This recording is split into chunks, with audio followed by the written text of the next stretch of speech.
Bluetooth mode.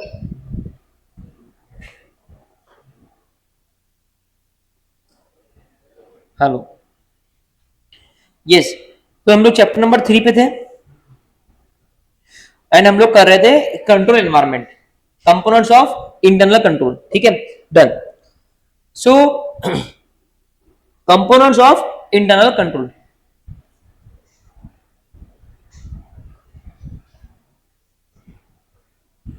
Components of internal control मैंने इसमें बोला था, आप लोगों ने रिवाइज किया इसके पहले का?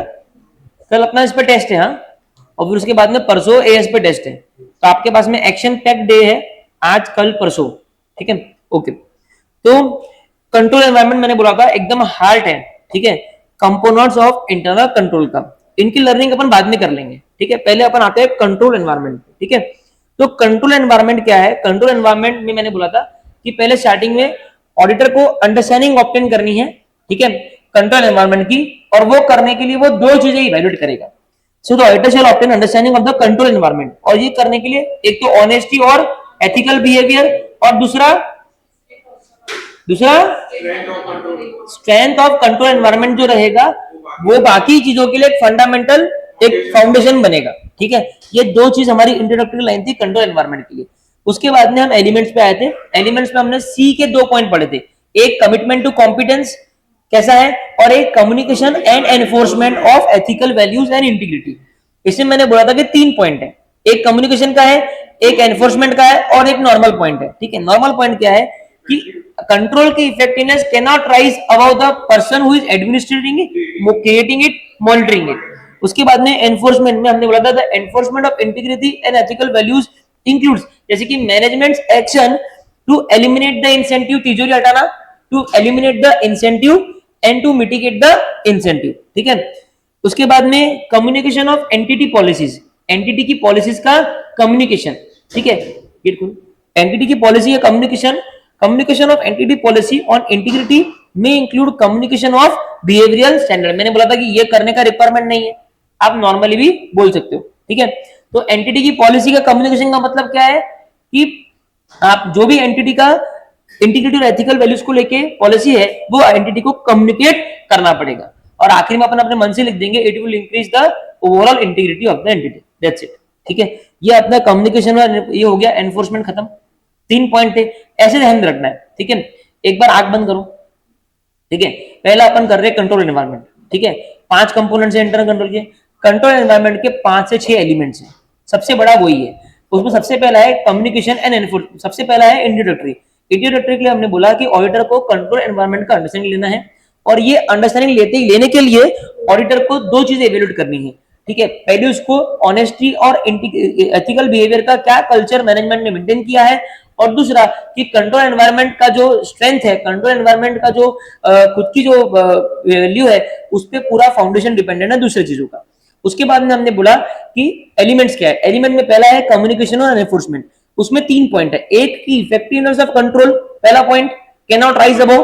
ठीक है, दूसरा पॉइंट एनफोर्समेंट को लेके है कि इंटीग्रिटी और एथिकल वैल्यू का enforcement it includes, for example management ने क्या एक्शन लिया है इंसेंटिव को एलिमिनेट करने के लिए या फिर मैनेज करने के लिए।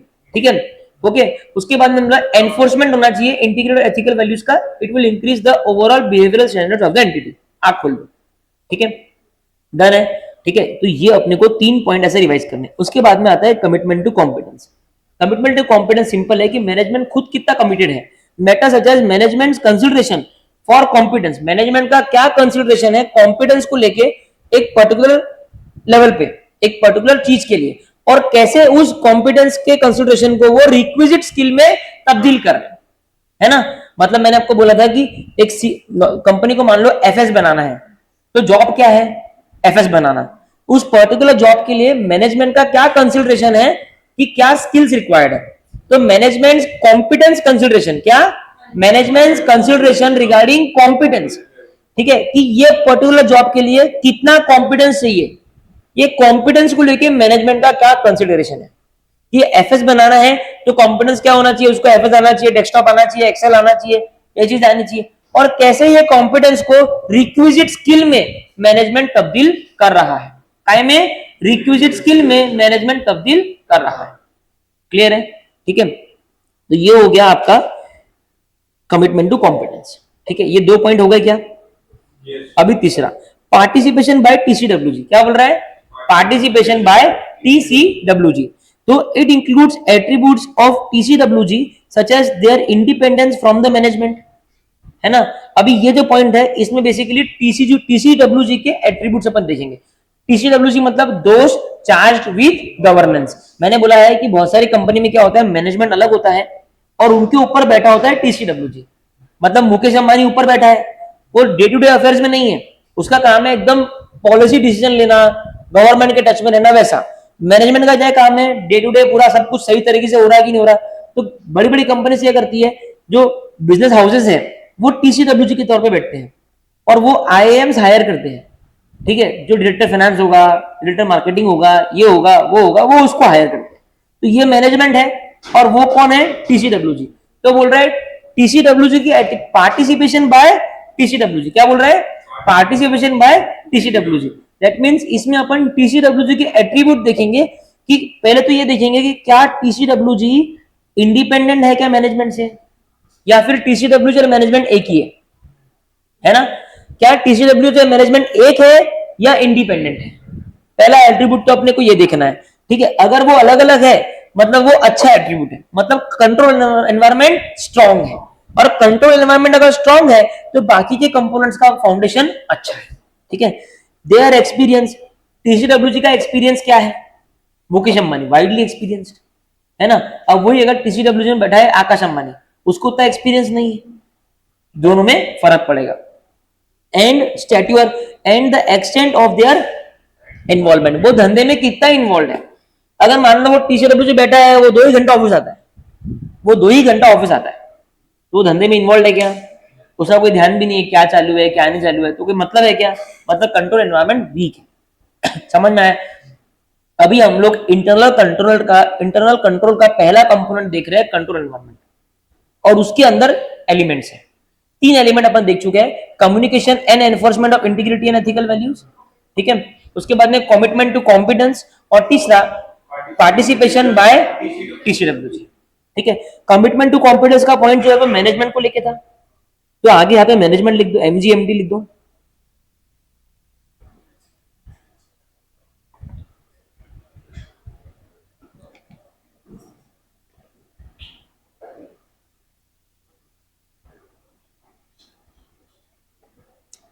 ठीक है, उसके बाद में participation by TCWG, participation by TCWG. ठीक है, ये अपन ने देख लिया कि इसमें अपन टीसीडब्ल्यूजी के एट्रीब्यूट देखेंगे। फाइनल कॉल है, एट्रीब्यूट क्या क्या है? एक तो उसका पार्टिसिपेशन, ठीक है, उसके बाद में उसका इंडिपेंडेंस, और तीसरा कि उसका एक्सपीरियंस क्या है। बोलो, इंडिपेंडेंस, एक्सपीरियंस, पार्टिसिपेशन। वापस से,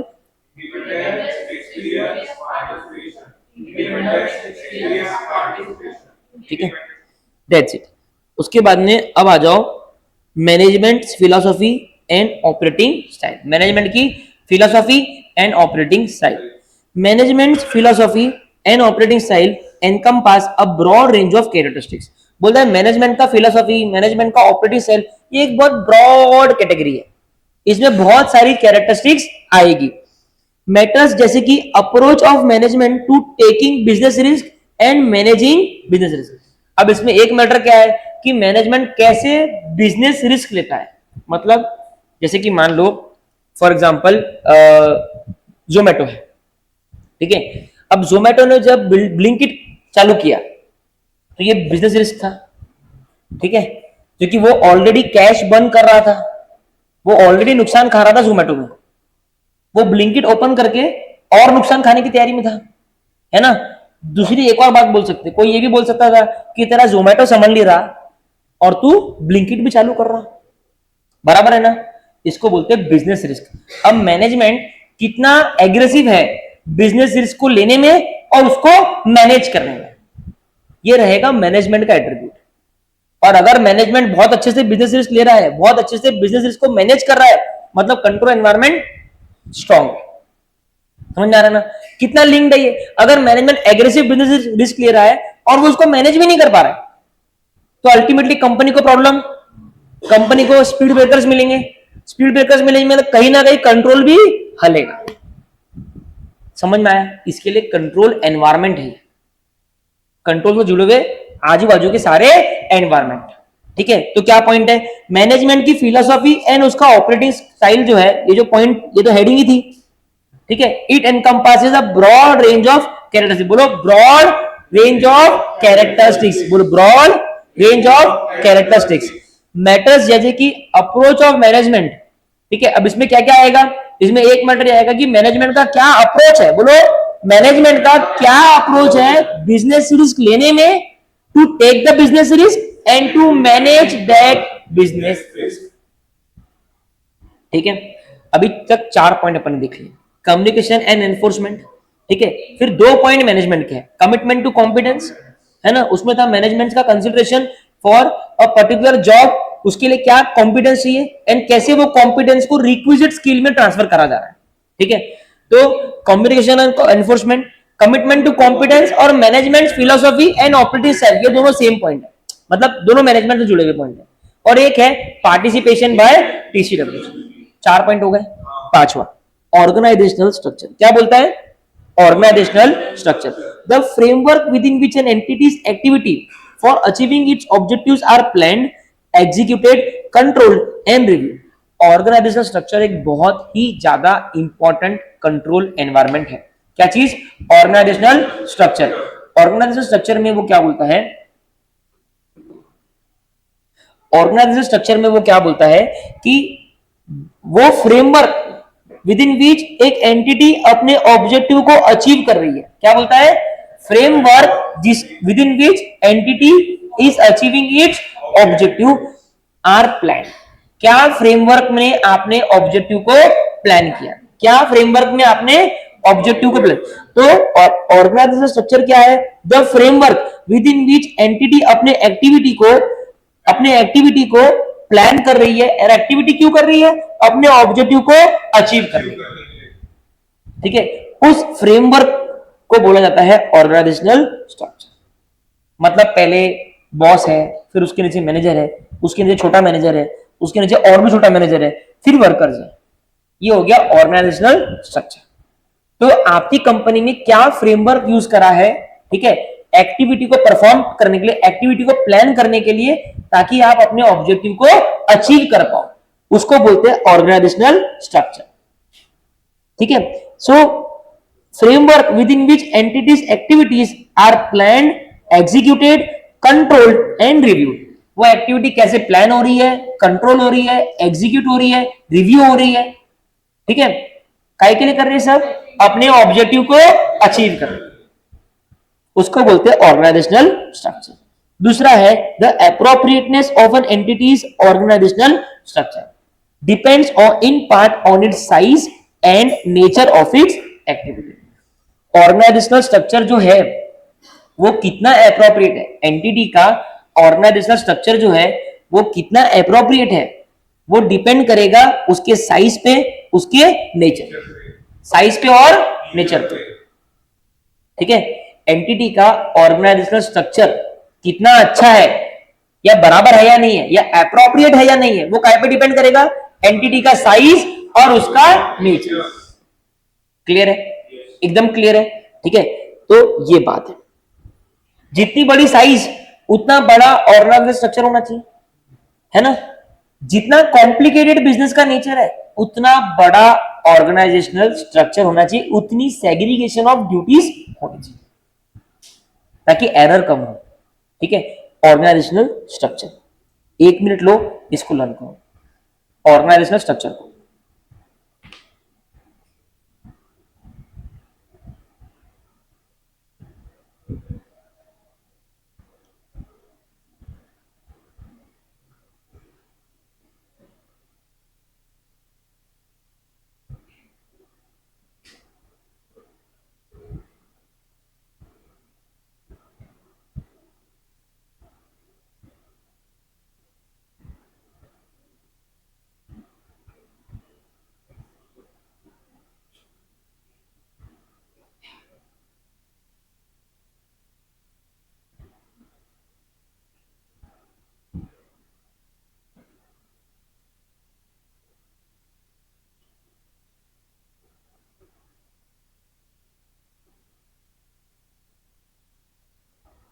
करो फटाफट।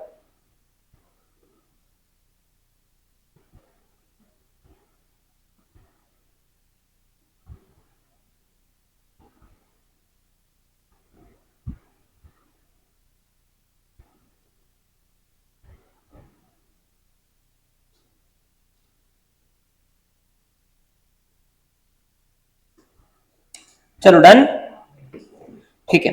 उसके बाद में आ जाओ assignment of authority and responsibility. क्या बोलता है? Assignment of authority and responsibility matters such as how authority and responsibility for operating activities are assigned and how reporting relationships and authorizations hierarchies are established। ठीक है, क्या मतलब है इसका? Assignment of authority and responsibility, बहुत ही simple point है।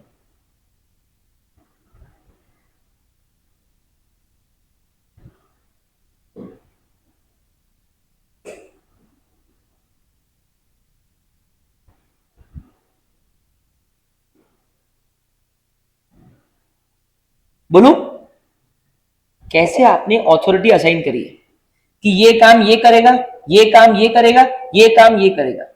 10 लाख तक का चेक है तो ये साइन कर सकता है, 10 के ऊपर का चेक है तो ये साइन नहीं करेगा, ये साइन करेगा। 50 लाख के ऊपर का चेक है तो दोनों मिलकर साइन करेंगे। ठीक है, तो आपने रिस्पॉन्सिबिलिटी और अथॉरिटी ऑपरेटिंग एक्टिविटीज के लिए कैसे असाइन करी है और कैसे उसकी रिपोर्टिंग रिलेशनशिप्स आपने बनाई है। मतलब प्रीत साईशाम को रिपोर्ट करेगी, साईशाम मिहिका को रिपोर्ट करेगी, मिहिका अदिति को रिपोर्ट करेगी। आपकी रिपोर्टिंग रिलेशनशिप्स आपने कैसे डिटरमाइन करी है।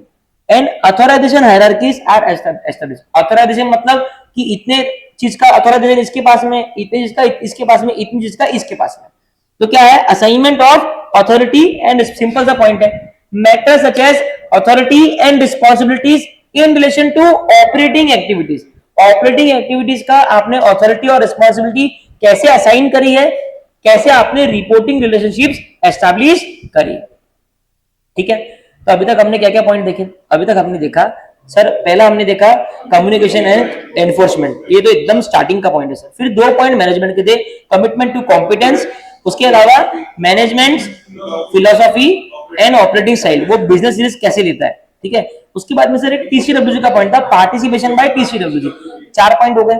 उसके बाद में सर 2 पॉइंट हमारे ऑर्गेनाइजेशन को लेके, एक हमारा ऑर्गेनाइजेशन स्ट्रक्चर को लेके है और उससे जुड़ा हुआ पॉइंट है अथॉरिटी एंड रिस्पॉन्सिबिलिटी, जिसमें बोलता है कि how the authority and responsibility for operating activities are assigned and how the reporting relationships are established. Clear है? एकदम क्लियर है। आखिरी point, human resource policies and practices. क्या चीज? Human resource policies and practices. Human resource policies and practices, ठीक है, policies and practices that relate to recruitment, orientation and training. क्या बोल रहा है? Recruitment, orientation and training. Policies जो relate करती है किसको? कैसे लोग रिक्रूट होंगे, रिक्रूट होने के बाद में उनकी ट्रेनिंग और ओरिएंटेशन कैसे होगी, उनकी ट्रेनिंग और ओरिएंटेशन कैसे होगी। क्लियर है? तो पॉलिसीज जो रिलेट करती है रिक्रूटमेंट को, ओरिएंटेशन को और ट्रेनिंग को, इसको बोलते हैं human resource policies and practices. कितना सही है ना? कंट्रोल एनवायरनमेंट में ये पॉइंट होना कितना जरूरी है। अगर आपकी ह्यूमन रिसोर्स की पॉलिसीज बेकार है तो एम्प्लॉइज डिमोटिवेटेड रहेंगे, ज्यादा चांसेस है कि वो फ्रॉड में इन्वॉल्व होंगे, कंट्रोल को बाईपास करेंगे, कोल्यूड करेंगे। ठीक है ना? तो ये कंट्रोल एनवायरनमेंट का स्तंभ है कि ह्यूमन रिसोर्स की पॉलिसीज क्या है। तो ये पॉलिसीज का मतलब क्या है कि आप रिक्रूटमेंट कैसे कर रहे हो, ट्रेनिंग कैसे कर रहे हो, ओरिएंटेशन कैसे कर रहे हो। Human resource policies and practices often demonstrate important matters in relation to control consciousness of an entity. Human resource की क्या पॉलिसीज है, क्या प्रैक्टिसेस है, ये बहुत बार क्या डिटरमाइन करती है कि कंपनी की कंट्रोल कॉन्शियसनेस, मतलब कंट्रोल को लेके कितनी फिक्र है कंपनी को, कंट्रोल को लेके कितनी फिक्र है कंपनी को। तो एचआर की जो पॉलिसीज है ये बहुत बार डेमोन्स्ट्रेट करती है कि कंट्रोल को लेके एंटिटी को कितनी फिक्र है, कितनी फिक्र है। सर इसका एग्जांपल बहुत सिंपल सी बात है कि मान लो एक आपने सुना होगा मेकर चेकर, करने वाला व्यक्ति कोई और होना चाहिए है ना, और उसको चेक करने वाला व्यक्ति कोई और आना चाहिए। अगर कंपनी की एचआर पॉलिसी है कि जो भी काम कार्तिक करेगा उसको हफ्ते में एक बार सैंपल बेसिस पे अथर्व चेक करेगा, ठीक है, बोलने को एचआर पॉलिसी है, लेकिन ये दिखाता है कंपनी कंट्रोल को लेके बहुत कॉन्शियस है कि अगर कार्तिक कोई फ्रॉड कर रहा होगा तो उसी हफ्ते में अथर्व डिटेक्ट कर लेगा। और वही मान लो कार्तिक का कर काम कोई चेक नहीं कर रहा, तो कार्तिक को पूरा मोटिवेशन है कि फ्रॉड कर, कोई देख तो नहीं रहा। तो एचआर की पॉलिसी बहुत बार डेमोन्स्ट्रेट करती है कि एंटिटी का कंट्रोल कॉन्शियसनेस कैसा है। इस तरीके से आपके 6 पॉइंट कंट्रोल एनवायरनमेंट के खत्म हो गए, ठीक है। एक बार अपन 7 पॉइंट कंट्रोल एनवायरनमेंट के अपन, मैं आपको बिना देखे लर्न, अपन हेड पॉइंट्स लर्न करते हैं, बहुत सिंपल है, सिर्फ पहला आपको याद रखना है, बाकी सारे आपको निकलेंगे। Communication and enforcement of integrity and ethical values, बस ये पॉइंट याद रखो, ये पॉइंट याद रख लिया, 5 बार बोलो।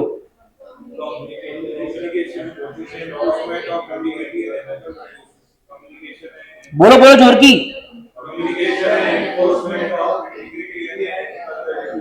Communication and enforcement of integrity and ethical values, वापस से। अब 2 पॉइंट मैनेजमेंट कहते, बोलो बिना देखे। कमिटमेंट टू और कमिटमेंट टू कॉम्पिटेंस और मैनेजमेंट फिलोसॉफी। एक टीसीडब्ल्यूजी का पॉइंट था, बोलो। पार्टिसिपेशन बाय टीसीडब्ल्यूजी, 4 पॉइंट हो गए, ये तो सिंपल है। अब 2 पॉइंट ऑर्गेनाइजेशन को लिख दे, पहला, दूसरा assignment of authority and responsibility, और आखिरी पॉइंट एचआर को लेकर, आखिरी point human resource policies and practices. Clear है, एकदम क्लियर है। अब मैं आपको 2 मिनट दे रहा हूं, घड़ी से घड़ी, कितना, 2 मिनट। आपको आखिरी के 3 पॉइंट लिखने हैं, ऑर्गेनाइजेशनल स्ट्रक्चर वाला, एचआर पॉलिसी वाला और असाइनमेंट ऑफ रिस्पॉन्सिबिलिटी वाला।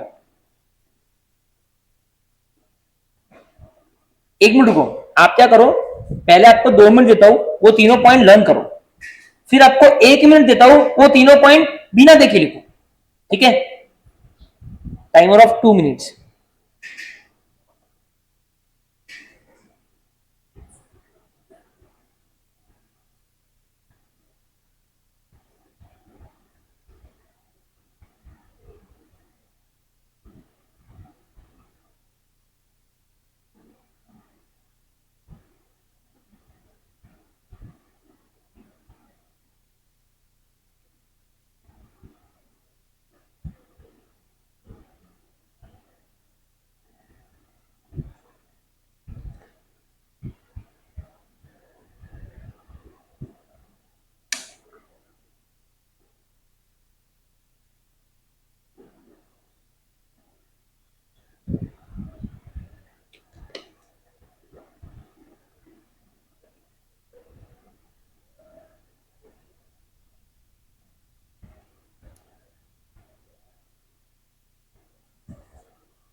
एक मिनट और है, करो अच्छे से learn, come on. Organise structure, human resource policies and assignment of responsibility and authority.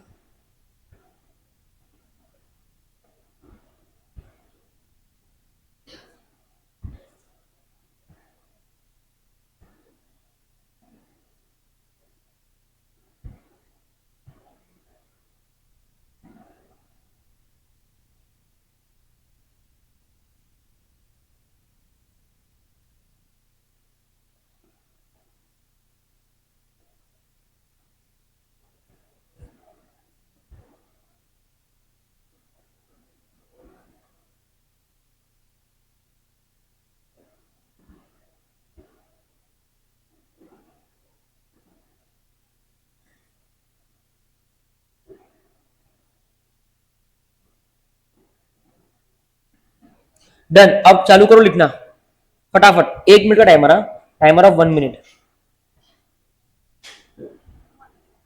बिना देखिए, come on, you can do it.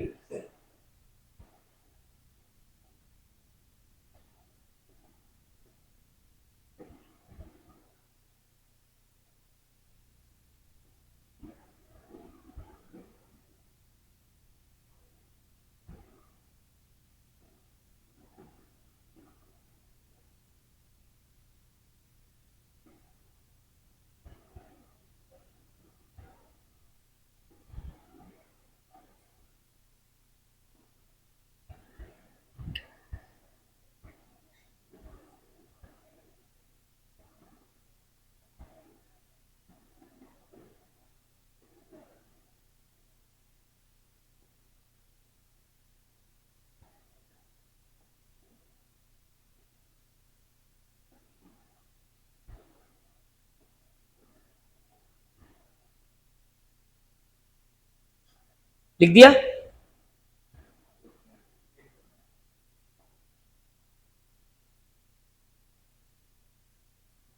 Self belief is the best belief.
हो गया?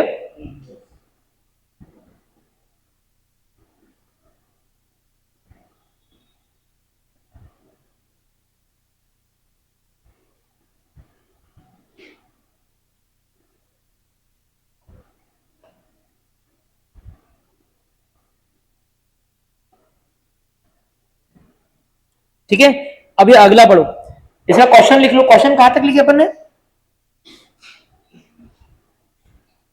क्वेश्चन कहां तक लिखे? उसके आगे का नहीं लिखा ना? ठीक है, चलो मैं एक काम करता हूं, आपको सारे क्वेश्चन साथ में लिखा दूंगा, फिर आप नोट्स कंप्लीट कर लेना। ठीक है, क्योंकि एक क्वेश्चन आएगा अपना कंट्रोल का, कंपोनेंट्स ऑफ कंट्रोल का, और फिर एक कंट्रोल एनवायरनमेंट का आएगा। ठीक है, ठीक है, वो साथ में लिखा देंगे, कोई इशू नहीं।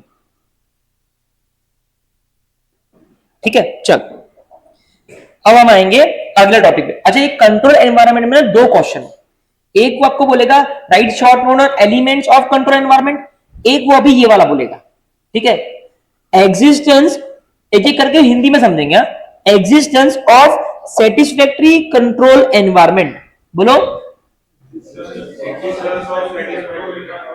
मतलब बोले एक अच्छा कंट्रोल एनवायरनमेंट होना, और कंट्रोल एनवायरनमेंट का मतलब क्या है? 6 एलिमेंट है। ठीक है, लिखते आए आपको? ठीक है, ये इससे भी थोड़ा सा लर्निंग इंप्रूव होता है। ठीक है, 6 एलिमेंट है, बोले ये 6 की 6 एलिमेंट प्रेजेंट है और एकदम सेटिस्फैक्टरी है, कोई दिक्कत नहीं है, लेकिन ये फिर भी एक एब्सोल्यूट डेटरेंट टू फ्रॉड नहीं है। मतलब ये एकदम फ्रॉड को, डेटर मतलब स्टॉप, प्रिवेंट, स्टॉप। ठीक है, ये एकदम फ्रॉड को रोक ही देंगे क्या? ऑडिट कितने अच्छा कर ले, तू एब्सोल्यूट एश्योरेंस दे सकती क्या? बस वही वाली बात है कि बोले कंट्रोल एनवायरनमेंट कितना सॉलिड क्यों ना हो, लेकिन फिर भी ये एब्सोल्युटली फ्रॉड रोक देगा, तौबा तौबा, नहीं बोल सकते। ठीक है, अब देखो कितना बढ़िया पॉइंट है। पहला, the existence of a satisfactory control environment can be a positive factor, it can be a positive factor. ठीक है, when the auditor assesses ROM, बोले आप जनरली कंट्रोल कब चेक करते हो? आरएपी के पे चेक करते हो, क्योंकि आपको higher risk of material misstatement जानना है। ठीक है, बोले जब ऑडिटर आरओएमएम असेस कर रहा है, तब कंट्रोल एनवायरनमेंट का प्रेजेंट होना एक पॉजिटिव फैक्टर जरूर है, हम उस पर डिनाई नहीं करते। तिजोरी के बाहर सिक्योरिटी गार्ड खड़ा है, ये एक पॉजिटिव फैक्टर है, लेकिन क्या वो चोरों को रोक ही देगा क्या? गारंटी नहीं है। ठीक है, तो पहला पॉइंट सिंपल है, पॉजिटिव फैक्टर, लिख दो बाजू में, positive factor.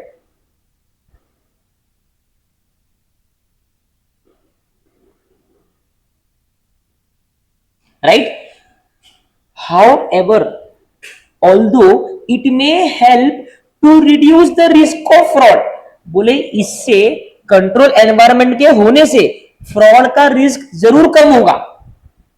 although it may help to reduce the risk of fraud, a satisfactory control environment is not a absolute deterrent to fraud. एक satisfactory control environment होना इसका मतलब फ्रॉड नहीं होगा ऐसा नहीं.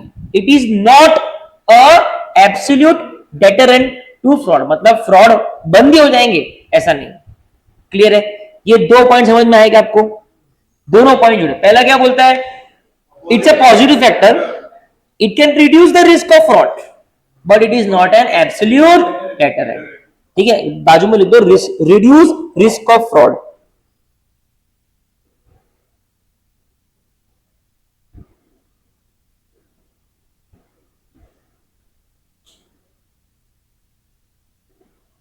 डन.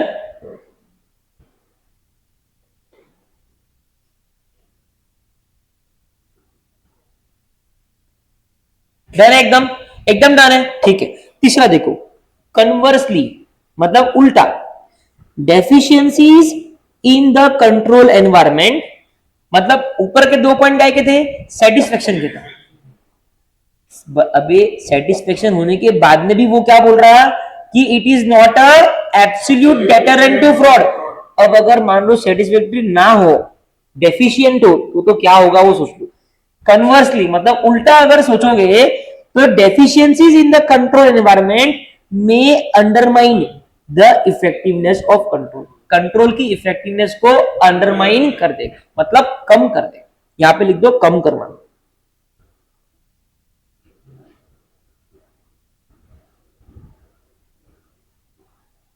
ठीक है, may undermine the effectiveness.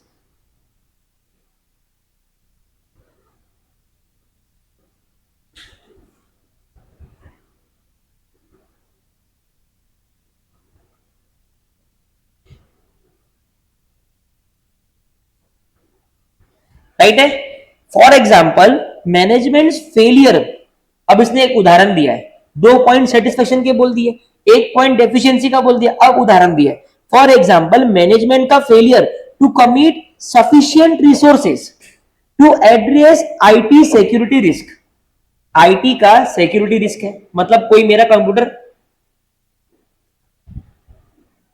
IT का सिक्योरिटी रिस्क है, मतलब कोई मेरा कंप्यूटर हैक कर देगा. ये रिस्क है ना. अब मैनेजमेंट का काम क्या था कि रिस्क को कम करने के लिए एंटीवायरस लगा दे, क्विक हिल. लेकिन एक उदाहरण पकड़ो कि मैनेजमेंट फेल हो गया to commit sufficient resources. Management Quick Heal या एंटीवायरस नहीं लगा पाया, या लगाया तो लोकल लेवल का लगाया जो इजीली बाईपास हो सकता है.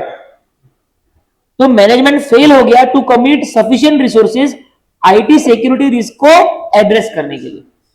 मे एडवर्सली अफेक्ट, अगर ऐसा है तो ये किसको एडवर्सली अफेक्ट करेगा? Internal control by allowing improper changes to the computer programme.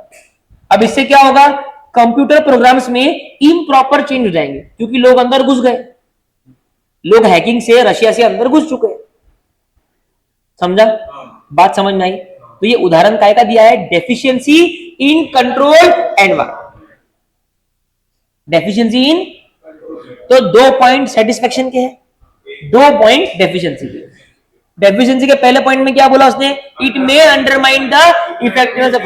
और एग्जांपल क्या दिया कि management failure to commit sufficient resources to prevent IT security risk. बस इतना भी रख देंगे तो चलता. ठीक है, क्लियर है कि एकदम? इसको resources to IT security risk. ठीक है, तो यहां पे मैं लिख देता हूं example. Failure to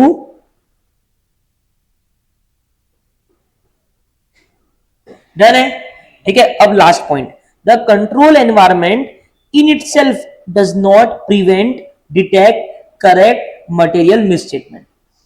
it may however influence auditors evaluation of effectiveness of other control. वो बोलता है कंट्रोल एनवायरमेंट अपने आप में मटेरियल मिसस्टेटमेंट को प्रिवेंट, डिटेक्ट या करेक्ट नहीं कर सकता. सर क्यों? अरे ये तो एक कंपोनेंट है ना, ये तो एक कंपोनेंट है ना, बाकी ये कंपोनेंट तो पढ़ना बाकी है ना. तो बोल रहा है ये अपने आप में मटेरियल मिसस्टेटमेंट को प्रिवेंट डिटेक्ट करेक्ट नहीं कर सकता। इसको मैं बोलता हूं पीडीसी। क्या बोलता हूं? Prevent detect correct. अपने आप में वो पीडीसी नहीं कर सकता, ठीक है, लेकिन हाँ वो दूसरे कंट्रोल्स को लेके मैनेजमेंट का, ऑडिटर का इवैल्यूएशन इन्फ्लुएंस कर सकता है। क्योंकि मैंने आपको इंट्रोडक्शन में क्या बताया था, control environment forms a foundation for the other components of internal control. तो अगर कंट्रोल एनवायरमेंट स्ट्रांग रहेगा, सेटिस्फैक्टरी रहेगा, तो ऑडिटर का जो इवैल्यूएशन रहेगा दूसरे कंट्रोल्स की इफेक्टिवनेस के लेके वो भी इन्फ्लुएंस हो जाएगा। क्लियर एकदम? तो ये अगर एग्जाम में क्वेश्चन आया, existence of a satisfactory control environment is not a absolute deterrent to fraud, please explain. तो अपन 2 पॉइंट सेटिस्फेक्शन के लिखेंगे कि कितना सेटिस्फैक्टरी है। अब देखो मेरा ये सब लिखने का पर्पस तो यही था, एक सेकेंड ना, सिर्फ एक सेकेंड ना। कंट्रोल एनवायरमेंट के नॉट पीडीसी, ठीक है। ये देखो, तो हम क्या लिखेंगे, एक हम लिखेंगे कि इट्स अ पॉजिटिव फैक्टर, ठीक है, एक सेटिस्फैक्टरी कंट्रोल एनवायरनमेंट एक पॉजिटिव फैक्टर जरूर है, ठीक है, but it is not an absolute deterrent to fraud. फिर हम बोलेंगे it reduces the risk of fraud, but it is not an absolute deterrent to fraud. अब डेफिशिएंसी के बारे में बात करेंगे। अगर डेफिशिएंसी है, डेफिशिएंसी इन कंट्रोल एनवायरनमेंट में indicate, it may undermine the effectiveness of control. अब डेफिशिएंसी का example, for example management failure to commit sufficient resources, और लास्ट कि control environment in itself cannot prevent detect correct material mistake. हो गया क्या पांचों point learn? एकदम killing it, ठीक है। मैं आपको 30 सेकंड्स का टाइम दे रहा हूं, कुछ लिखना नहीं है, अपनी आंख बंद करना है और खुद को पांचों पॉइंट फटाफट रिमेंबर करवाना है। Immediate start, timer of 30 seconds.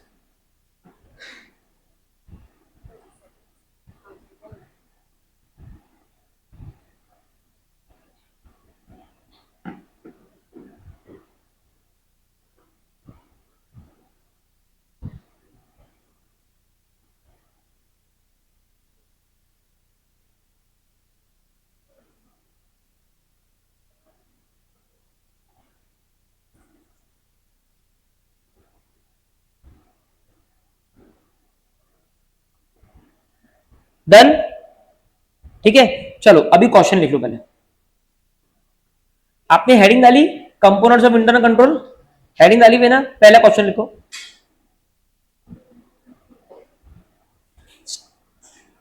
State briefly all the components of internal control.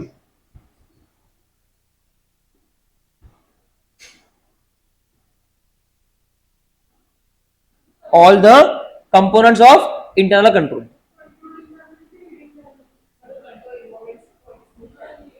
हाँ क्या?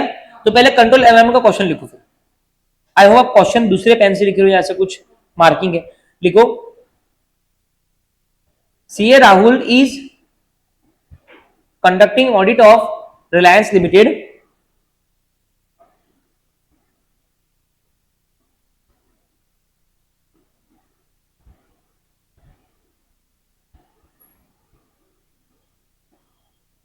and during the course of audit, while assessing risk of material misstatement,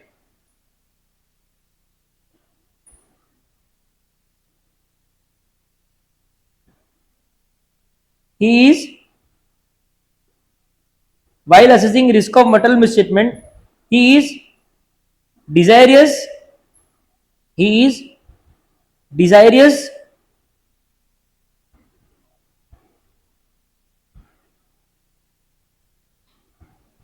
he is desirous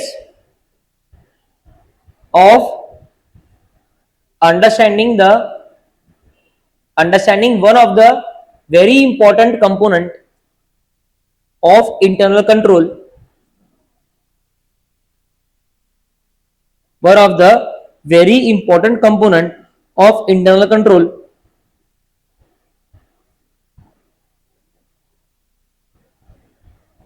control environment. Control environment को inverted commas में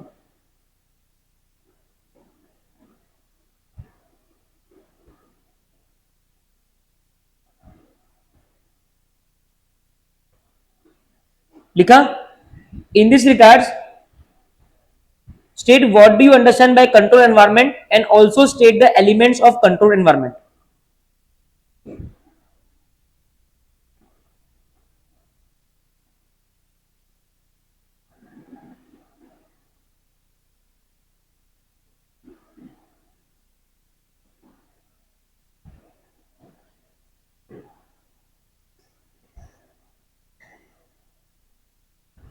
हो गया, ठीक है, ये question एक हो गया अपना।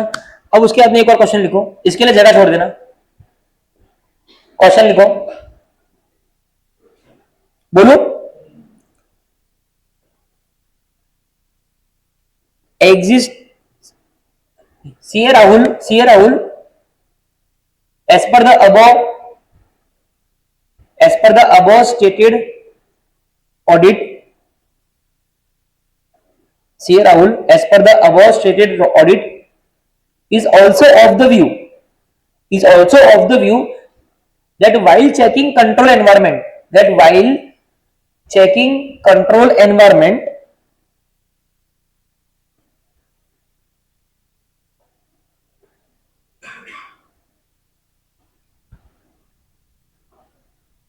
existence of a satisfactory control environment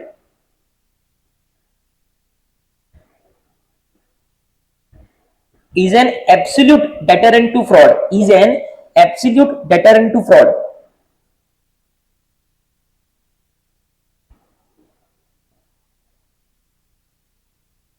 लिखा।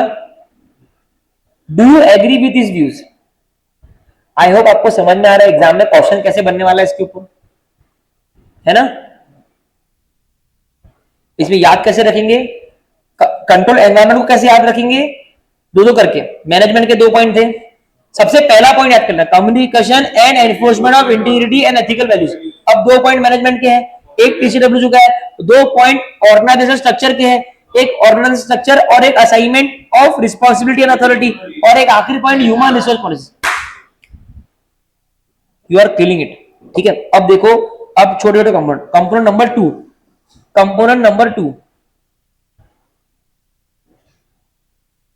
Number 2 entities risk assessment process. ये भी एक इंटरनल कंट्रोल का कंपोनेंट है, मतलब इंटरनल कंट्रोल का अभिन्न अंग है ये, ठीक है। कि एंटिटी का आरएपी क्या है, the auditor shall obtain an understanding of weather the entity has a process for, क्या एंटिटी के पास में प्रोसेस है किस चीज का।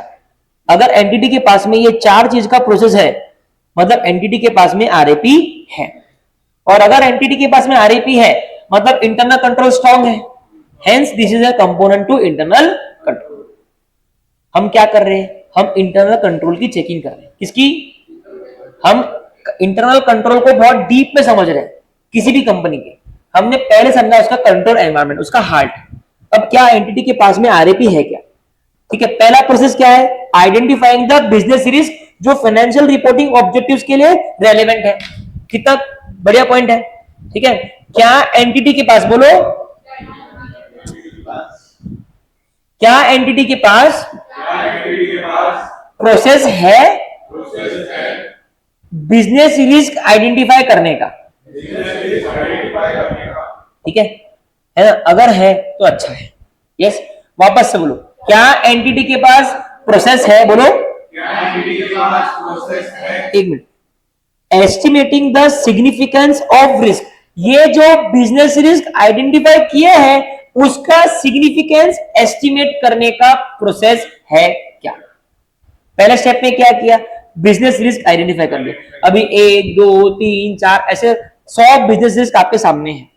अब दूसरा, क्या तुम्हारे पास प्रोसेस है कि इन बिजनेस रिस्क में से कौन से सिग्निफिकेंट है वो तुम छाट पाओ, वो तुम फिल्टर कर पाओ। तो estimating the significance of risk. तीसरा, assessing the likelihood of their occurrence, कितना लाइकलीहुड है कि ये रिस्क जो आज रिस्क है वो कल हकीकत में बदल जाए। सर रिस्क है कि अगर मैं प्रेजेंट नहीं रहूंगा, अगर मैं टेस्ट में स्कोर नहीं करूंगा, अगर मैं होमवर्क नहीं दूंगा, अगर मैं फोकस्ड नहीं रहूंगा, तो रिस्क है कि मैं फेल हो जाऊंगा। और इसका हकीकत होना मतलब तुम हकीकत में फेल हो गए। कितनी लाइकलीहुड है कि ये रिस्क ऑकर करेगा। अगर तुम एब्सेंट रहोगे तो बहुत लाइक्लीहुड है, ठीक है। So assessing the likelihood of their occurrence, कितनी लाइक्लीहुड है कि रिस्क ऑकर हो जाए। Deciding about actions to address those risk, क्या एंटिटी के पास प्रोसेस है डिसाइड करने का कि इन रिस्क को एड्रेस करने के लिए क्या एक्शंस लेना है। कितने लॉजिकल पॉइंट है ना। तुमको रिस्क है कि मैं नहीं आ रहा तो मैं फेल हो जाऊंगा, मैं टेस्ट में नहीं लिख रहा तो मैं फेल हो जाऊंगा, ठीक है। अब क्या तेरे पास में इस रिस्क को तूने लाइक्लीहुड भी देख ली और लाइक्लीहुड तेरे को हॉन्ट कर रही है, डरा रही है कि यार मैं फेल हो जाऊंगा, मैं फेल हो जाऊंगा। अब तेरे पास क्या, तेरे पास प्रोसेस है इस पे एक्शन लेने का। एक्शन लेने का मतलब सर कल से मैं कभी एब्सेंट नहीं रहूंगा, मैं सारे टेस्ट का पढ़ूंगा, सारा होमवर्क करूंगा, टेस्ट में बेस्ट स्कोर करने का ट्राई करूंगा। हो गया एक्शन, सिंपल है। क्या आपको ये चारों पॉइंट कनेक्टेड लग रहे हैं? क्या ये कनेक्टेड है? तो हम क्या कर रहे हैं, हम इंटरनल कंट्रोल की चेकिंग कर रहे हैं। उसमें पहला हमने देखा कंट्रोल एनवायरनमेंट, कंट्रोल एनवायरनमेंट के हमने एलिमेंट्स देखे। उसके बाद में हम दूसरा कंपोनेंट देख रहे हैं एंटिटी का आरएपी। ये हमको बोलना है कि सर क्या एंटिटी के पास, whether the entity has a process for identifying the business risk, estimating the significance of the risk, likelihood of the risk to that they will occur, ठीक है, and actions to address those risks। Clear है सबको? ठीक है, बोलो identify, identify सिर्फ एक एक वर्ड बोलना, identify, significance, likelihood, action.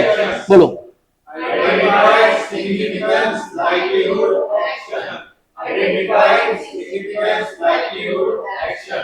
Identify significance, likelihood, action.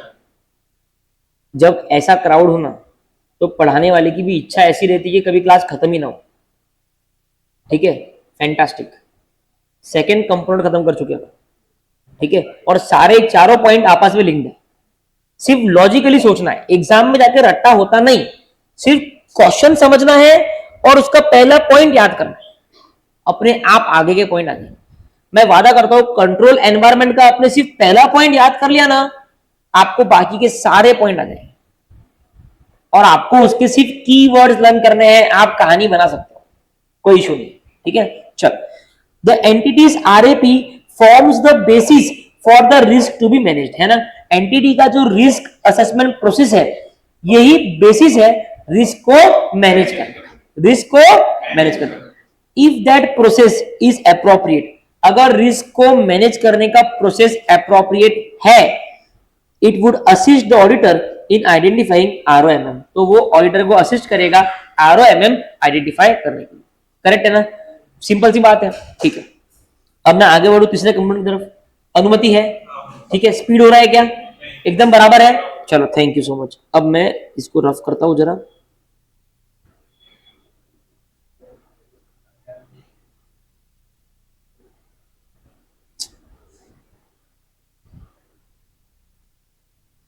ठीक है, अभी अच्छा, existence of satisfactory control environment is deterrent to fraud, उसको याद कैसे करोगे आप? नहीं, आप कैसे याद करोगे? सर 2 पॉइंट सेटिस्फैक्टरी के थे, 2 पॉइंट सर डेफिशिएंसी के थे और एक आखिरी पॉइंट था कि ये पीडीसी नहीं कर सकता, ठीक है। दूसरा है एंटिटी का आरआईपी, इसको कैसे याद करोगे? Identify, identify, significance.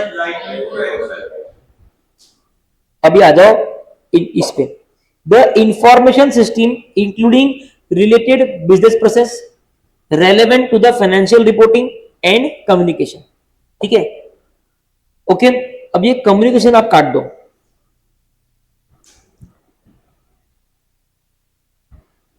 अब देखो, इंफॉर्मेशन सिस्टम एक बहुत इंपॉर्टेंट सब्जेक्ट हो गया है for every company.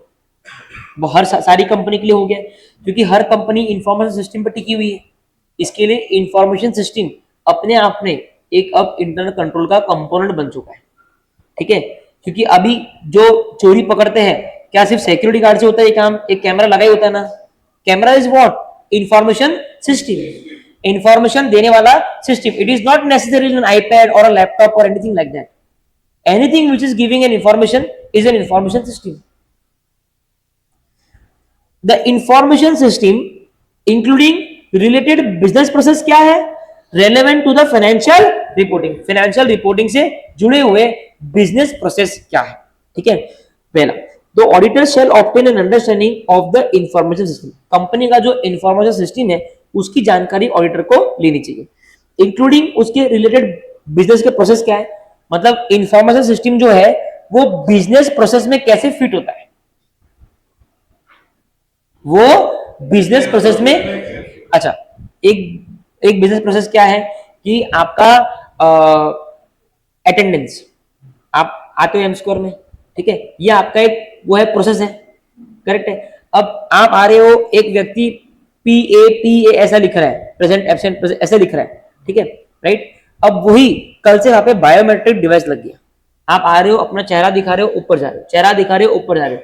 Now this information system, how this information system is attached to the business process. So the information system including relevant business processes. ठीक है. The auditor shall obtain an understanding of the IS including related business process relevant to financial reporting including the following areas.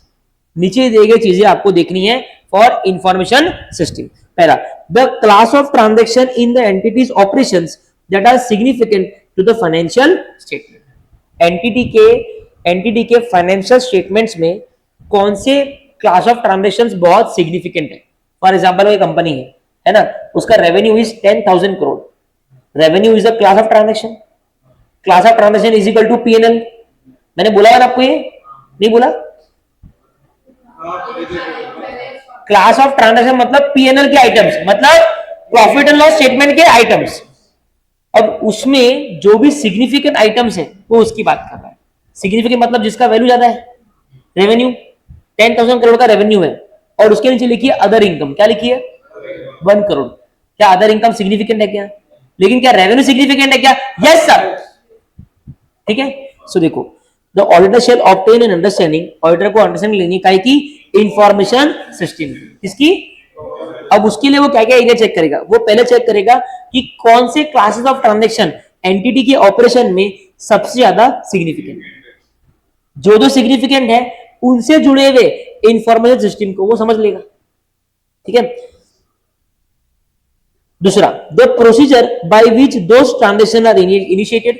अब जो ये significant transaction है वो कैसे initiate हो रहे हैं, वो कैसे रिकॉर्ड हो रहे हैं, वो कैसे ट्रांसफर हो रहे हैं टू जनरल लेजर, और वो कैसे अल्टीमेटली फाइनेंशियल स्टेटमेंट्स में रिपोर्ट हो रहे हैं. मैंने बोला ना, ट्रांजैक्शन होता है, फिर उसकी जनरल एंट्री होती है, फिर वो लेजर पोस्टिंग होती है, फिर वो टीबी में जाता है, फिर वो एफएस में जाता है. तो वही बोल रहा है.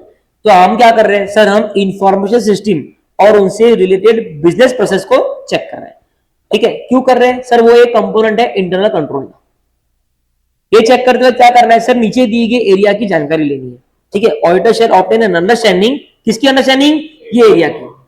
ठीक है सर. पहला सब इसमें एक ही चीज ध्यान रखना है, क्लास ऑफ ट्रांजैक्शन. बोलो एक और बार. जैसे ही वो याद आ गया आपको दिमाग में आ जाएगा कि पॉइंट का फ्लो क्या है.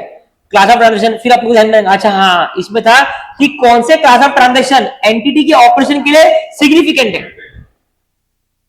अब जो सिग्निफिकेंट है वो कैसे रिकॉर्ड हो रहे हैं, कैसे उसकी लेजर पोस्टिंग हो रही, और कैसे वो अल्टीमेटली फाइनेंशियल स्टेटमेंट्स में रिपोर्ट हो रही. ये 2 पॉइंट समझ में आए क्या? ये दोनों पॉइंट जुड़े हुए हैं. तीसरा, the related accounting records, supportive information and specific accounts in the financial statements. अब ये जो सिग्निफिकेंट क्लास ऑफ ट्रांजैक्शंस थे, इनसे जुड़े हुए अकाउंटिंग रिकॉर्ड वो देखेगा, मतलब उनका इनवॉइस. ठीक है. सपोर्टिंग इंफॉर्मेशन देखेगा, इनवॉइस बोलो, बिल्टी बोलो, ईवे बिल बोलो, जो भी डॉक्यूमेंट्स है. और specific accounts in the FS. FS के अंदर और कौन से अकाउंट्स में इसका इंपैक्ट है. अरे क्लास ऑफ ट्रांजैक्शन रेवेन्यू है, रेवेन्यू का एक इंपैक्ट तो क्लास ऑफ ट्रांजैक्शन में आ गया रेवेन्यू बोल के, दूसरा इंपैक्ट जाएगा डेटर में, बाय डेटर टू सेल्स. तो कौन से और दूसरे अकाउंट्स हैं जो इस particular significant class of transaction affect कर रहा है. ठीक है, क्या देख रहे हैं अपन? Information system. वो इंफॉर्मेशन सिस्टम देखने के लिए अपने को नीचे देगी एरियाज की अंडरस्टैंडिंग लेनी है। पहला कि which class of transaction is significant, बोलो। How this significant transaction is recorded, posted in the ledger and reported in the financial statements. तीसरा, what accounts in the financial statements this transaction is hitting, कौन से account पे transaction जा रहा है, ठीक है। और दूसरा कि ये ट्रांजेक्शन से जुड़े हुए सपोर्टिंग डॉक्यूमेंट्स क्या है, बराबर है। तो the related accounting records and specific accounts in the financial statements. उसके बाद में चौथा, how the information system captures events that are significant to financial statement. अभी ये जो जो ऐसे जो इवेंट्स है या फिर कंडीशंस है जो फाइनेंशियल स्टेटमेंट्स को लेकर सिग्निफिकेंट है, ऐसे इवेंट्स को ये इंफॉर्मेशन सिस्टम कैसे कैप्चर करता है, कैसे कैप्चर करता है। अभी जो हमने वो बायोमेट्रिक लगाया था, उसका काम क्या है कि वो कोई भी अननोन चेहरा अलार्म बजा दे, ठीक है ना। तो वो इंफॉर्मेशन सिस्टम क्या वो काम कर रहा है या नहीं कर रहा। जो भी सिग्निफिकेंट ट्रांजैक्शंस है, जो भी सिग्निफिकेंट ट्रांजैक्शंस है, ठीक है, जो भी सिग्निफिकेंट इवेंट्स है एफएस को लेके, मतलब ट्रांजैक्शन जो भी बोल दो उसको, जो भी सिग्निफिकेंट इवेंट्स है एफएस को लेके, उसको आईएस कैप्चर कैसे कर, how the information system is capturing और recording the events that are significant to the financial. पांचवा, the financial reporting process used to prepare the entity's financial statement. आपने क्या फाइनेंशियल रिपोर्टिंग प्रोसेस यूज किया entity के financial statements को बनाने के लिए। इसका मतलब क्या हुआ, आपने फाइनेंशियल रिपोर्टिंग प्रोसेस क्या यूज किया, आपने टैली यूज किया, आपने बायस्कर यूज किया, आपने एसएपी यूज किया, आप इंडेस यूज कर रहे हैं, एएस यूज कर रहे हैं, ठीक है। तो आपने कौन सा फाइनेंशियल रिपोर्टिंग प्रोसेस यूज किया, कैसे यूज किया, काय के लिए, to prepare entities financial statement. और लास्ट पॉइंट, आपके जर्नल एंट्रीज, आप जो जर्नल एंट्री पास कर रहे हो, वो जर्नल एंट्रीज को लेके क्या कंट्रोल्स है, वो जर्नल एंट्री को लेके क्या कंट्रोल्स है। मतलब अगर कार्तिक जर्नल एंट्री पास कर रहा है तो अथर्व चेक कर रहा है क्या, है ना, क्या ऐसा तो नहीं लिखते लिखते कार्तिक ने एंट्री गलत लिख दी। यस, इस तरीके से 6 पॉइंट इंफॉर्मेशन सिस्टम के काय के हैं, ठीक है। इंफॉर्मेशन सिस्टम के पॉइंट्स ना मैं जब लर्न कराता हूं, मैं 2 पार्ट में बांटता हूं। 3 पॉइंट मेरे हैं ट्रांजेक्शन को लेके और 3 पॉइंट मेरे हैं इवेंट और फाइनेंशियल रिपोर्टिंग को लेके, ठीक है। पहले अपन लर्न करते हैं 3 पॉइंट ट्रांजेक्शन वाले, ठीक है।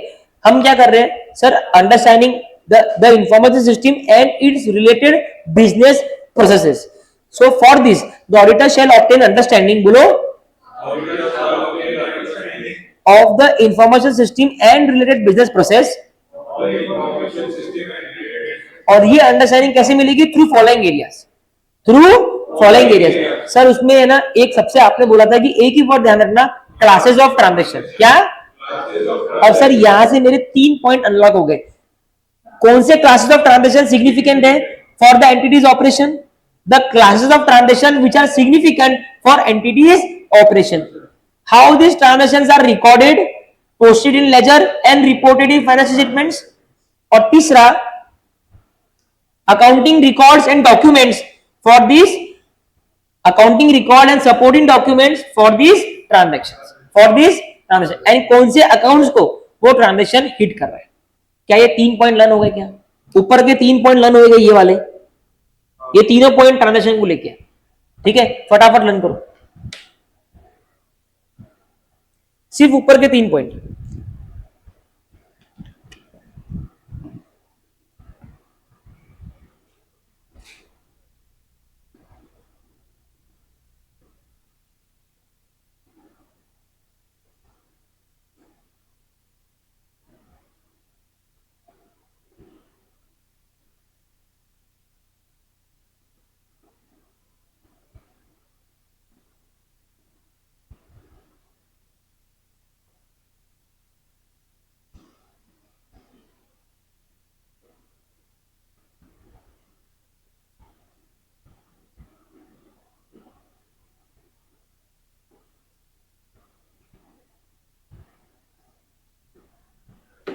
ओके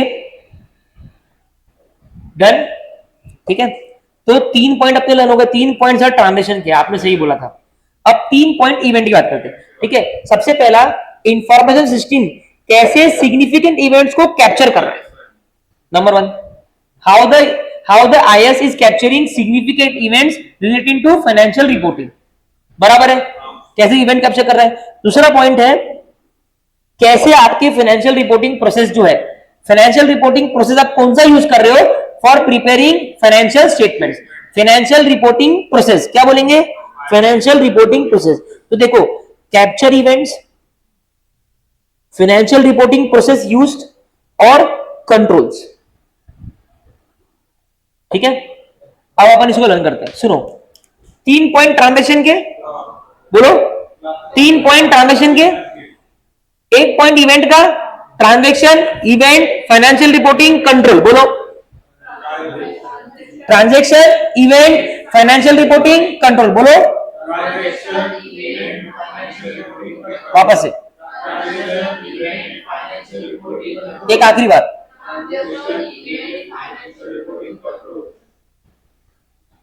ठीक है। ट्रांजेक्शन के 3 पॉइंट है। तो अभी तक हमने क्या देखा, कंपोनेंट्स ऑफ इंटरनल कंट्रोल। पहले हमने देखा एलिमेंट ऑफ कंट्रोल एनवायरनमेंट, फिर हमने देखा सेटिस्फैक्टरी वाला, ठीक है, उसमें 2 पॉइंट सेटिस्फैक्टरी के लिए, 2 पॉइंट डेफिशिएंसी के। उसके बाद में हम आए आपके एंटिटी के आरएबी के ऊपर।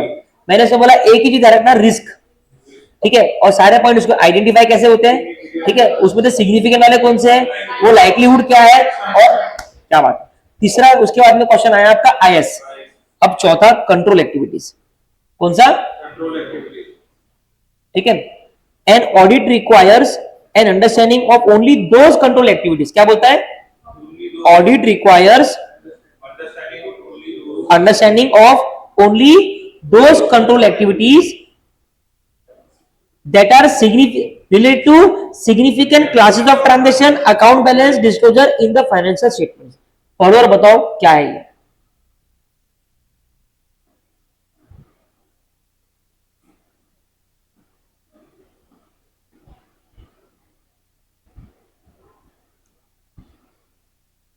इसको अपन हार्डकोर लर्निंग नहीं करने वाले हैं। ऊपर के 3 पॉइंट में से एग्जाम में क्वेश्चन आ सकता है।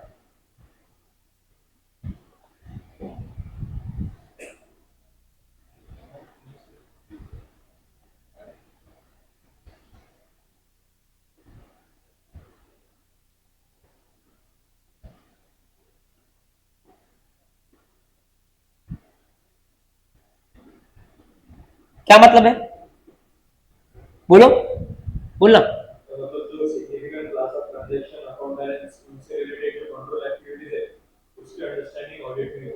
हाँ एग्जैक्टली, बोले कंट्रोल एक्टिविटीज तो कंपनी में बहुत सारी है, लेकिन ऐसी कंट्रोल एक्टिविटीज जो आपके significant classes of transaction, account balance और डिस्क्लोजर। क्लास ऑफ ट्रांजैक्शन मतलब पीएनएल, अकाउंट बैलेंस मतलब बैलेंस शीट, और डिस्क्लोजर मतलब एएस 145, ठीक है। उनसे जुड़े हुए जो कंट्रोल एक्टिविटीज है उसका ही अंडरस्टैंडिंग आपको लेना है, number 1। Number 2, control activities are the, control activities होता क्या है, नथिंग बट पॉलिसीज।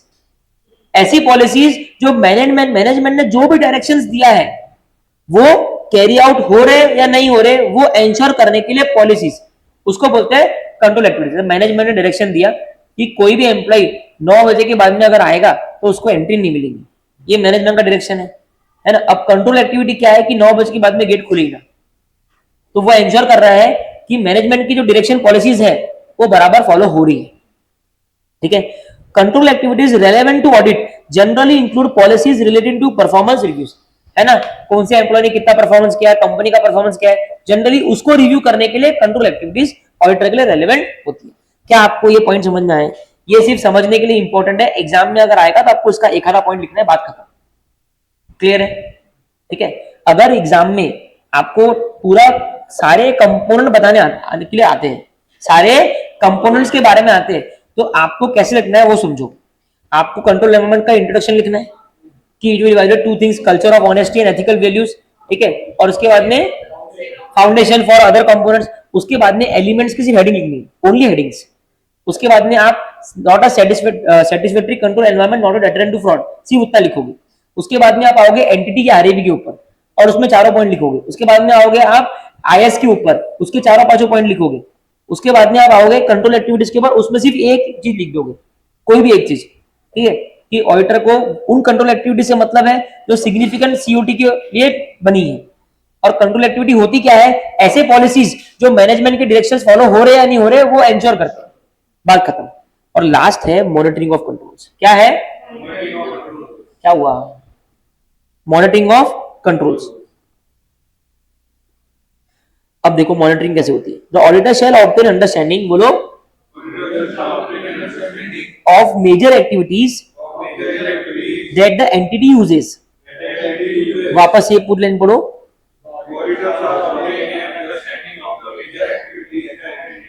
वापस से,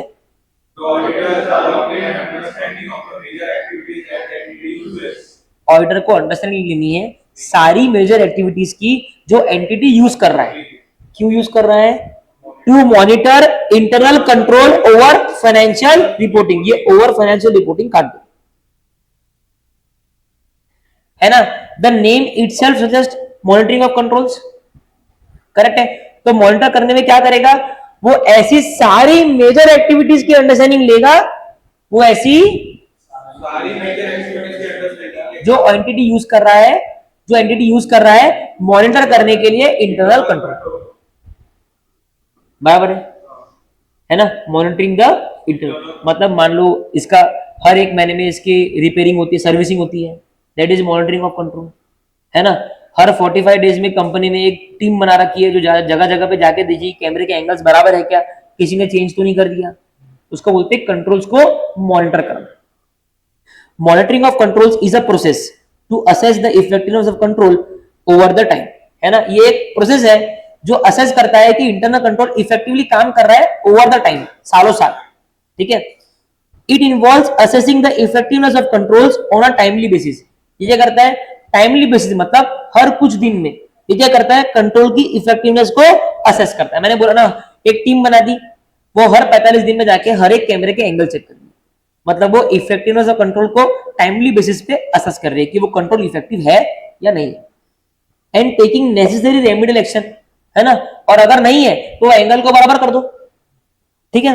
it includes considering whether controls are operating as intended. जो इंटेंशन था वो कंट्रोल लगाने का, क्या वो वैसे ही ऑपरेट कर रहा, क्या वो वैसे ही ऑपरेट कर रहा। मतलब जब हमने वो बायोमेट्रिक डिवाइस लगाया, उसका इंटेंशन क्या था, सब लोग आए अपना चेहरा दिखाए, सब लोग आए अपना चेहरा दिखाए। लेकिन हमने देखा जब हम उसकी मॉनिटरिंग कर रहे थे, हम देखा कि बहुत लोग है ना बिना चेहरा दिखाए अंदर जाए, समझा। तो हम उसको मॉनिटर करेंगे तभी तो पता चलेगा ना। फिर हम क्या कर देंगे, वो बायोमेट्रिक के सामने गेट लगा देंगे। अब हम क्या बोलेंगे, जब तक तू चेहरा नहीं दिखाएगा गेट ही नहीं खुलेगा। तो ये कब मालूम पड़ा, जब तूने कंट्रोल को मॉनिटर किया, बराबर है, ठीक है। तो 3 पॉइंट है। वो सबसे पहला पॉइंट क्या है, ऑब्टेन अंडरस्टैंडिंग। क्या है, obtain understanding of major activities, बोलो, obtain understanding of major activities.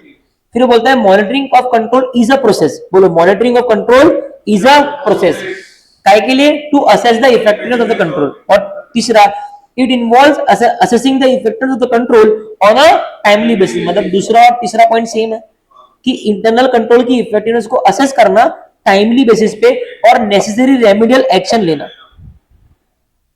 है ना। और इसमें ये भी इंक्लूड होता है ये देखना कि कंट्रोल ऑपरेट कर रहे हैं एज इंटेंडेड, जैसा इंटेंशन था वैसा ही ऑपरेट कर रहा है। क्लियर है क्या, मॉनिटरिंग ऑफ कंट्रोल क्लियर है क्या, ठीक है। मैं 2 मिनट दे रहा हूं, इसको अभी के भी लर्न करेंगे immediately by heart. Timer of 2 minutes, learn करो, एकदम अभी लर्न करो।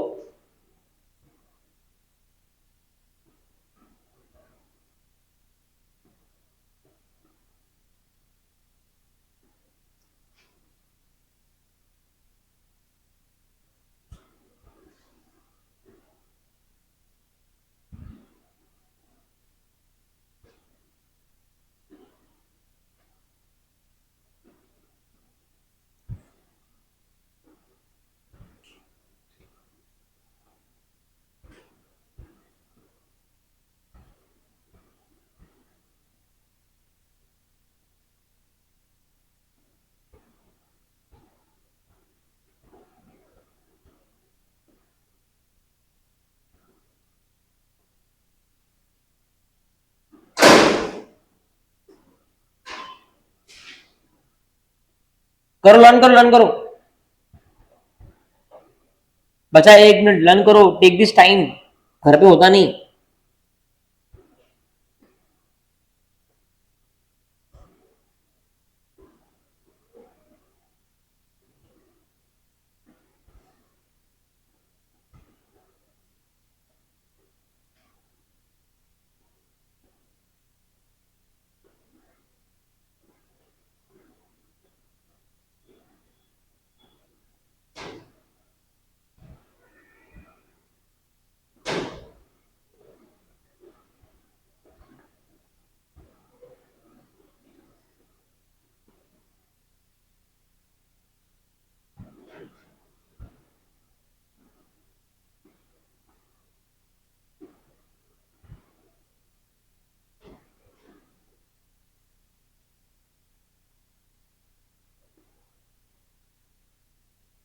डन। अब फटाफट लिखो आंसर जल्दी से। मॉनिटरिंग ऑफ कंट्रोल,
लिख दिया।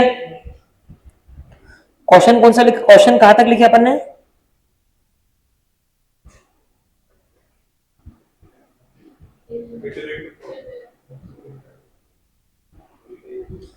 ठीक है, लिखो क्वेश्चन लिखो। Right short note on, right short note on entities risk assessment process, entities risk assessment process,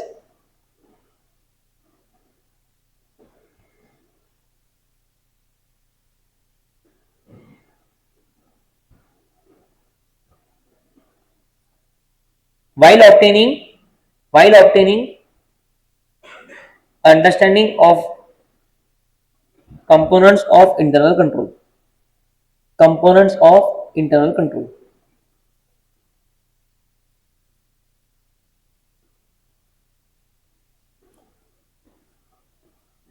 तीसरा लिखो,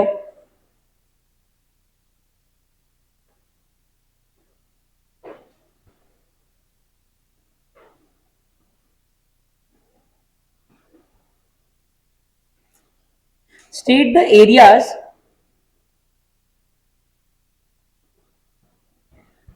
state the areas to be considered by the auditor, to be considered by the auditor,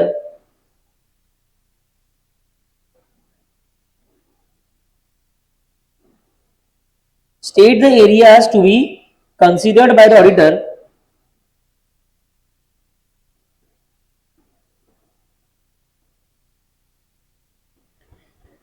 while obtaining an understanding, फिर यहां से यहां तक लिखो, while obtaining an understanding, फिर यहां से लिखो पूरा यहां तक, फाइनेंशियल रिपोर्टिंग तक।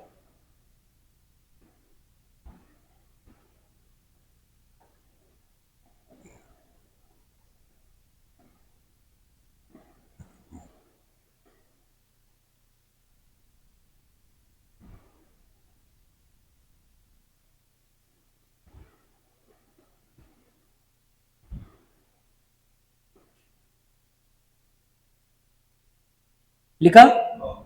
उसके बाद में लिखो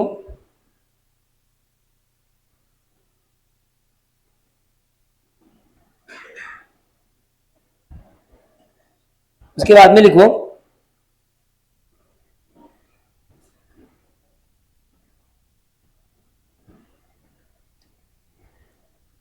while monitoring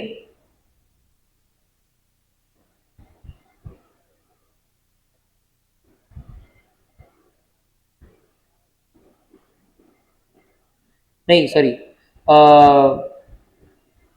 right short note on monitoring of control component of internal control, monitoring of control component of internal control. उसके बाद में बोलू monitoring, right short note on monitoring of control component of internal control. उसके बाद में